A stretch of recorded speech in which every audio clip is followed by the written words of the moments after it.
नायगाव जनप्रिय गोजौ फरायसालियाव फरायसाफोरनि थाखाय बिगियान थुलुंगाखां हाबाफारि लादों। क'क्राझार जिल्ला क'क्राझार सहरनि सानजा फारसे थानाय नायगाव जनप्रिय गोजौ फरायसालियाव फरायसाफोरनि थाखाय बिगियान थुलुंगाखां हाबाफारि लादों। बड'लेण्ड मुलुग सोलोंसालिनि पेजिक बिफाननि माखासे हानजाया बे हाबाफारिखौ बानजायदों। फरायसाफोरखौ बिगियाननि फारसे थुलुंगाखां होनायानो बे हाबाफारिनि गुबै थांखि। बेबायदिनो गोरलैयैनो बानायनो हानाय बिगियाननि मोनब्रै मडेलफोरखौ लाबोनानै फरायसाफोरा मेगनजों नायथारनो हानाय बायदि हाबाफारिनि गेजेरजों दिन्थिनाय जादों। बे हाबाफारिखौ बिटिआरनि मोनबा जिल्लायावबो लागोन। दिनै क'क्राझार जिल्लायाव जिल्ला हिसाबै नायगाव जनप्रिय गोजौ फरायसालियाव बे हाबाफारिया जागायजेनो। हाबाफारियावनो बाहागो लादों professor S Bailu, doctor Prince Kumar Musahari, doctor Rajiv Brahma, doctor Kalan दे, डक्टर अनजालु रामसियारि, राजमणि बसुमतारी आरो फुलमणि बसुमतारीया।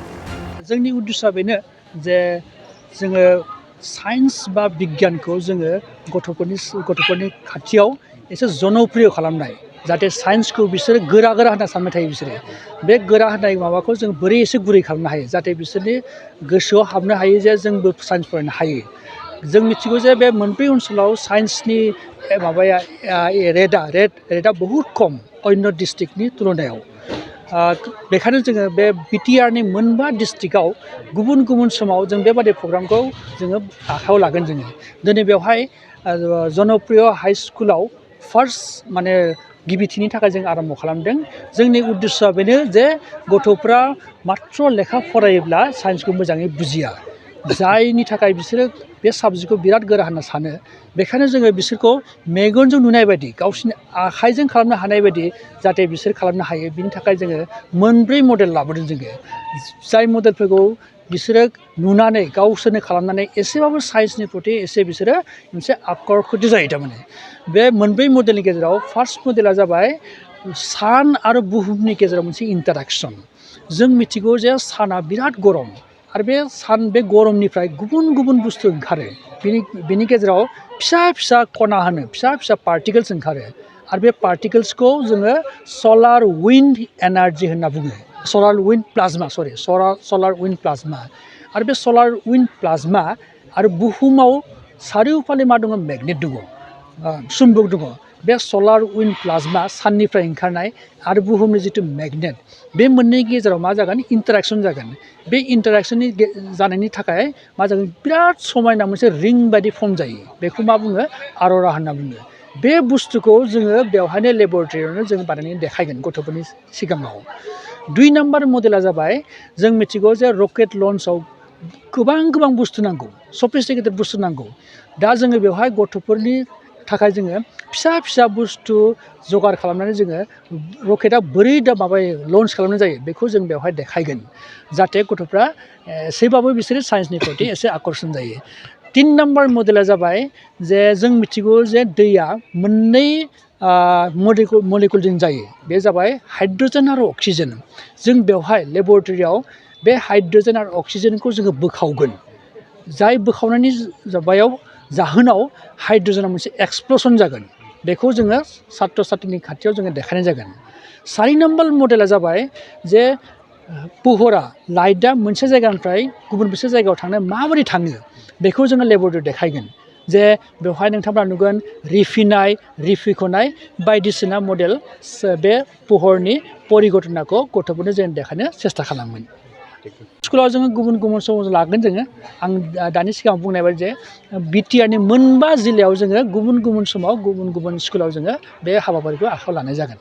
নঠামনাবো ফেদে কোন প্ৰগ্ৰামবোৰ হয় প্ৰথমে মই ক'ব বিচাৰিছোঁ আমি বড়োলেণ্ড বিশ্ববিদ্যালয় পদাৰ্থ বিজ্ঞানৰ পৰা আহিছোঁ আমি চাৰিজনীয়া গ্ৰুপ আৰু দুজন ৰিচাৰ্চ স্কলাৰ আছে আমাৰ উদ্দেশ্যটো হ'ল যে সায়েন্সৰ যিখিনি কথা বা সায়েন্সৰ যিখিনি পৰীক্ষাগাৰ সেইটো আমি পৰীক্ষাগাৰ বা লেবৰেটৰী আবদ্ধ নাৰাখি কিতাপৰ আবদ্ধ নাৰাখি আমি ল'ৰা ছোৱালীৰ প্ৰতি এই সায়েন্সৰ যিখিনি আইডিয়া বিজ্ঞান যিটো আইডিয়া সেইটো আমি অকণমান ওলাই আনিব চেষ্টা কৰিছোঁ যাতে আমাৰ ভৱিষ্যতে উঠি অহা নতুন প্ৰজন্মই সায়েন্সৰ প্ৰতি বিজ্ঞানৰ প্ৰতি আকৰ্ষিত হয় সেইকাৰণে আমি মটিভেশ্যনেল প্ৰগ্ৰাম আজিৰ পৰা আৰম্ভ কৰিছোঁ বিটিআৰৰ 5খন জিলাত আমি বিভিন্ন সময়ত অন্য বিভিন্ন টাইমত আমি সেই প্ৰগ্ৰামটো আমি কৰিবলৈ গৈ আছোঁ আজি প্ৰথমে ইয়াত নাইকগাঁও জনপ্ৰিয় হাইস্কুলত আমি আৰম্ভ কৰিছোঁ।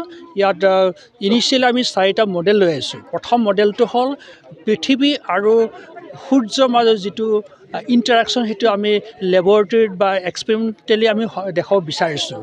কি হয়, সূৰ্য বহুত হাই টেম্পাৰেচাৰ বা উষ্ণতাত থাকে।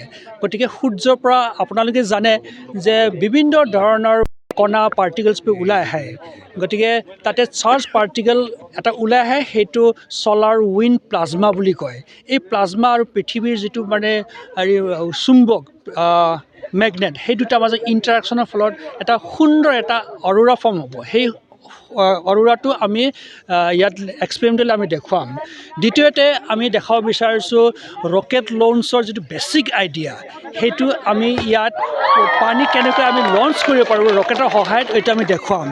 তৃতীয়তে আমি দেখাব বিচাৰিছোঁ যে পানীক কেনেকৈ দুটা ভাগত ভাগ কৰিব পাৰোঁ। আমি জানো যে পানীৰ হাইড্ৰজেন আৰু অক্সিজেন এই দুটাৰ লগ লগে পানী ফৰ্ম হয়, আৰু হাইড্ৰজেন মলিকুলটো অণু আমি কেনেকৈ আমি ছেপাৰেট কৰিব পাৰোঁ সেইটো আমি দেখুৱাম। আৰু সেই হাইড্ৰজেনৰ যিটো এক্সপ্ল'শ্যনটো আমি ইয়াতে এক্সপেৰিমেণ্টেলি দেখুৱাম। তাৰপিছত 4 নম্বৰটো হ'ল পোহৰৰ যিখিনি প্ৰক্ৰিয়া, যেনে ৰিফ্লেকশ্যন। আমি কিতাপে পত্ৰে আমি পঢ়োঁ, কিন্তু ইয়াত আমি এক্সপেৰিমেণ্টেলি ল'ৰা ছোৱালীৰ আগত আমি দেখাবলৈ চেষ্টা কৰিম। আমাৰ উদ্দেশ্যটো হ'ল যে ল'ৰা ছোৱালীবিলাকে নিজ চকুৰে চাই পেলাই সিহঁতৰ মনত ছায়েন্সৰ প্ৰতি, বিজ্ঞানৰ প্ৰতি এটা আগ্ৰহ এটা জন্মোৱা, যাতে সেই বস্তুটো তেওঁলোকে কি পাব যে আমি চবেই ভাবোঁ যে ছায়েন্স বোলা ছাবজেক্টটো বহুত কঠিন, কিন্তু সিহঁতে যেতিয়া নিজ চকুৰে দেখা পাব আমাৰ বিভিন্ন এক্সপেৰিমেণ্ট, সিহঁতৰ মনত ছায়েন্সৰ প্ৰতি যিটো কঠিন, সেই কঠিন বস্তুটো লাহে লাহে সহজৰ ফালে গতি কৰিব বুলি আমি আশা কৰিছোঁ। সেই উদ্দেশ্যেৰে আমি আজিৰ পৰা আমি ছায়েন্স মটিভেশ্যনেল প্ৰগ্ৰাম BTR 5খন জিলাত বিভিন্ন স্কুলত আমি আয়োজন কৰিবলৈ আমি যত্ন কৰিম। बयबो फै जमदुवा दखरानि थाखाय मोनसे फोसावथाय। गसाइगाव महकुमानि सिङाव थानाय जमदुवा दखरा एबसुआ सानथामनि हाबाफारिजों गाजा गोमजायै 5थि खेब बोसोरसालिया जथुम्मा खुंफुंगोन। फैगौ नभेम्बर दाननि 6, 7 आरो 8 खालारखालि सानथामनि मेहेरगोनां हाबाफारिजों गाजा गोमजायै खुंफुंगोन। मख'नो गोनांदि खुंफुंनो गोनां जथुम्मायाव बायदि मेहेरगोनां आयदाफोरबो लाफानाय जादों। बेबायदिनो भलिबल, काबादि, खन्थाइ आवरायनाय, लिरनाय बायदि दिन्थिफुंनाय आयदाफोर लोगोआव जांख्रिथायारि देंखोगिरि दैख्लं खुंगुर बसुमतारी देंखोमु 1, 2, 3 मेथाइ खननाय बादायलायनायबो लानाय जागोन। फारि बायदियै देंखोमु 1, 2, 3 मेथाइ रोजाबनायाव दखरानि बेन्दोंआव थानाय गामिफोरनिफ्राय 14 बोसोरनिफ्राय 30 बोसोरसिमनि गेजेराव थानाय बिजाथिफोरा, मेथाइ रोजाबगिरिफोरा बादायलायनायाव बाहागो लानो हागोन। मोनाबिलिनि हारिमु बादायलायनायाव गाव गावनि रोंगौथिजों बिजाथिफोरा बाहागो लानो हागोन।